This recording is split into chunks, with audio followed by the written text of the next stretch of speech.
I'm Ashton Addison from EventChain for Investment Pitch Media and FinTech News Network. And today on Blockchain Interviews, we have Chen Liu, co-founder and CFO of CoinChain Capital.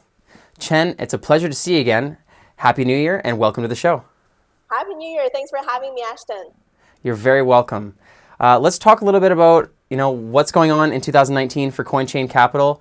If you could start by giving us a little bit of an overview of the company and what you're doing, that'd be a pleasure to hear. Okay. So CoinChain, you can tell from the name. So we're doing the crypto and blockchain, and then we're working, doing it in the capital world. So CoinChain basically do three things. Number one, we provide business level blockchain solutions. So by blockchain solution, I mean the full scale solution for companies. So we work with companies in consumers in supply chain finance, asset management, tokenized asset, gaming, and lottery. So that's number one. Number two, we provide the full cycle security token offering and ICO, initial coin offering services. Number three, because of what we do in number one and number two, we've collected experience on industry level. So we're able to provide the blockchain middleware where we connect the dApps with different public chains for our consumers. That's awesome. That's great. Yep. Sounds like you guys have a lot of different things going on your plate. Wonderful. And what would you say differentiates you guys from other blockchain advisory and consulting companies? In terms of the actual business, we're doing the same thing. I talked with a lot of other blockchain advisory companies, and we provide same level of high quality service to our clients. I see two things we do different. Number one, because both me and my partner's backgrounds, we have very solid business background.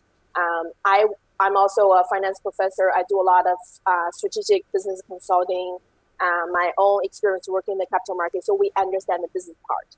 So other than just being a tech development company, we help our business clients really understand how blockchain will help in their business strategy, in their daily operation. So we make sure blockchain is really helping them. We would never sell just technology. We sell the full package solution. So that's, I see how we different ourselves from other companies. And number two is our strong Asian tie. So we have over the years, we've developed a very strong relationship with the Asian investment community, recently the developer community.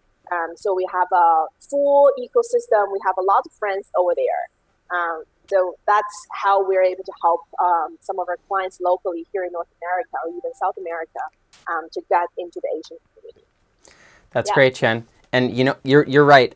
It's actually very important to have ties to the Asian community.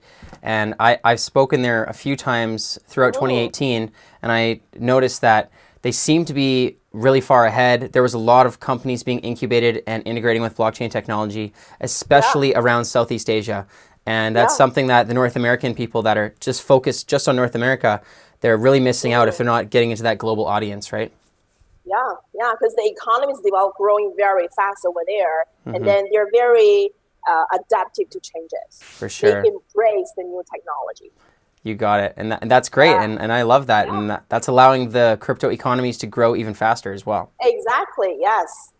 That's great. So when did you guys found CoinChain Capital, and how many different companies are you guys working with? Or can you give us an example of a company that you guys are helping accelerate right now in the space? Okay.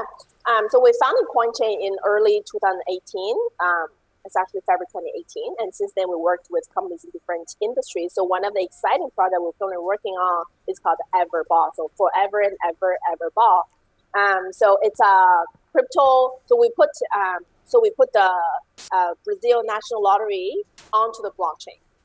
So think about it, it's just a very traditional paper lottery. We put it on the blockchain. By putting it on the blockchain, we use smart contract to automate everything to ensure the full transparency, the total trust in the sort of corrupted world in this lottery. So that's the platform, and then. Currently, that the company that's running the lottery is called Glasgow Global Group. We call it GGG or Go Go Go. I call it Go Go Go because it's GGG. So they operate the Brazil national soccer lottery. So by National Soccer Lottery, I mean they signed exclusive contract with the Soccer Federation, the Futsal Federation, so that they can use the intellectual property of each soccer teams on their lottery. So when you look at different lotteries, so each one ticket can represent per team. So fans of a particular team can buy the lottery of their team, the team that they support. In doing that, 10% of the profit will go to the team. So how this whole thing works is we help them build this full platform, the blockchain by itself. So of course we say it's first applied in the Brazil National Soccer Lottery, but it will then be expanded to other countries, other type of lotteries. But it's basically a lottery platform. What's so excited about this platform? We're doing one of the first ever STO plus ICO, a hybrid fundraising system. Wow. So we're very excited because this is the first online lottery ICO in Brazil, and we consider it one of the first few STO and ICO hybrid. So basically, what the company is doing is raising $30 million for its marketing development, business development, expansion, and then out of that 30 million, 20 will coming from security token, where they will give out some ownership. And then what's so cool about this security token is security token holders, they can share 15% of the company's net profit from the lottery. Okay. And then, so that's the security part. And then along with that, they also have the utility token part. So what the utility token is for is actually for the overall, the whole platform. So if you want to buy a lottery ticket, instead of buying it using the fiat money, the only way you can do it is to buy their token. We call it the Everball token. So by purchasing the Everball token, you're able to participate the whole system, the crypto system. So right now with the token, you can buy lottery, you can buy the team souvenir, team-related product. And then we're hoping to have third-party game developers or lottery developers on the platform later. So to make the Everball token the token for the lottery. Interesting. Yeah, that's very cool to see a dual token model. I've seen it a few times now with some other projects, and it seems very experimental, as well as security token offerings. There's been a big shift from 2018 to 2019 now, moving towards more traditional offerings and including securities and tokenizing them. So are you guys familiar with the landscape on what's going to be happening with security token offerings through 2019? What are you going to have to go through with Everball? Maybe the differences in accelerating a project, doing a traditional utility token versus a security token? Because I'm sure there are a couple different hoops that you have to jump through having a security offering, right? Right. So security token offering, STO is very exciting. So I see it as the future of token offering because it is real. Because traditionally, when you buy a token from ICO, some people buy it just for pre-sale of the service goods, but most buy it for investment purpose. So you're actually investing in a type of security. So the security token actually make it more compliant. So it's easier to go through the different regulatory framework. And with security token, I do see a few differences, but generally speaking, when I work with businesses, when it consider, should I go through ICO or STO? I see you have to look at your business model. Right?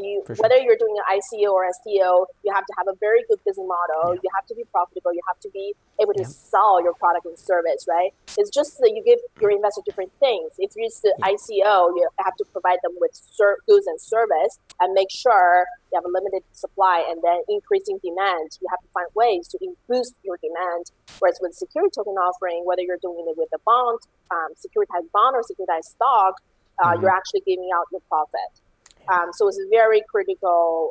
So security token offering, I see, is more similar or closer to the traditional equity offerings, just the securitized version.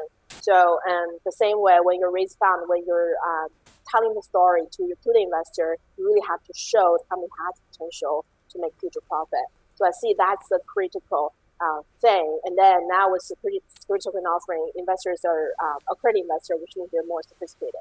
Not necessarily more sophisticated, but they are supposed to be more sophisticated. So you have to be able to tell them the story because they are not just chasing the hype, right? They invest in the real company and then expecting to exit with a high multiple. So that's the thing. And in terms of legal, of course, if you're doing a secret token offering, you have to spend more money on legal. Make sure you're compliant, going to different jurisdictions. And in terms of marketing, I see a different trend in in doing marketing, community management, and PR. The reason being, with ICO, you want to engage a very wide community of small players or small investors. You want to be able to have a huge fan base. You want to have you want to be able to attract a lot of followers on Telegram, on different social media. Where with securities, because you're only dealing with a credit investor, you don't necessarily have to do that. So you're doing a different legal, marketing, strategic planning, token design system, where you're playing a different game. But by the company itself, the project itself have to be attractive. Yeah, those are all great points. And Yeah. I think one thing that you touched on in the beginning, which I like the most, is that it goes back to the business model, right?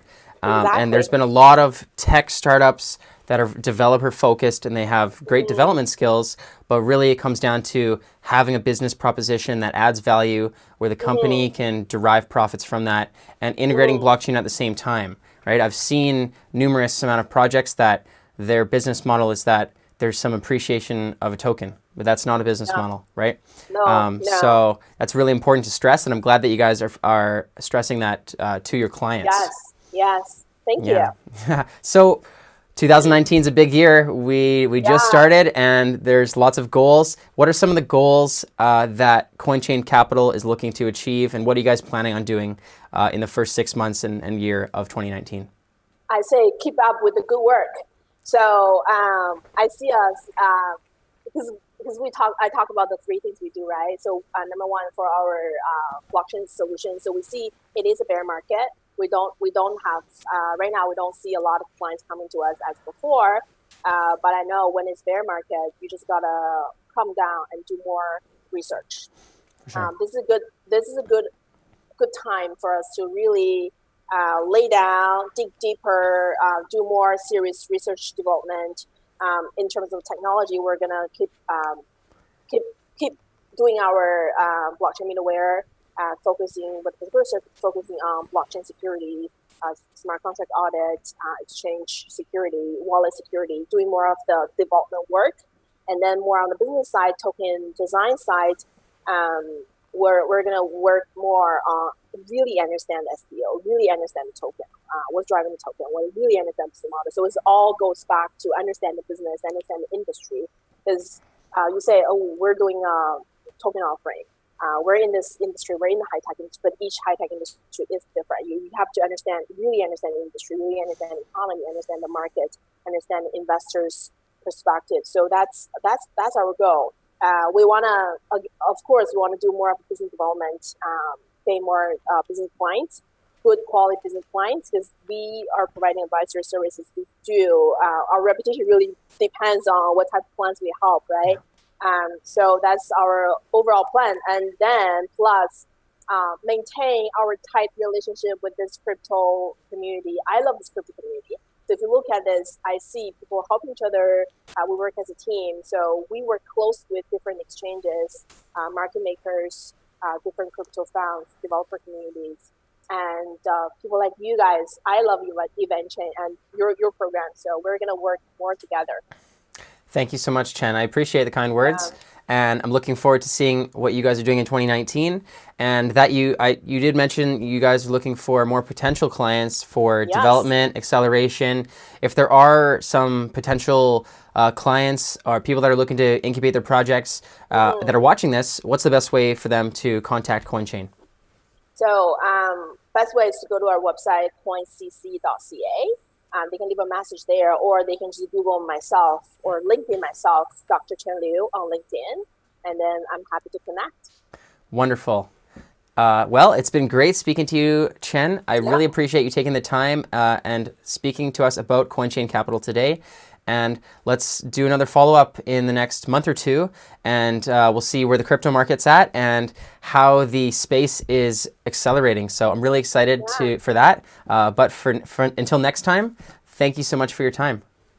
Thank you very much. Thank you for having me. All right, bye. Bye.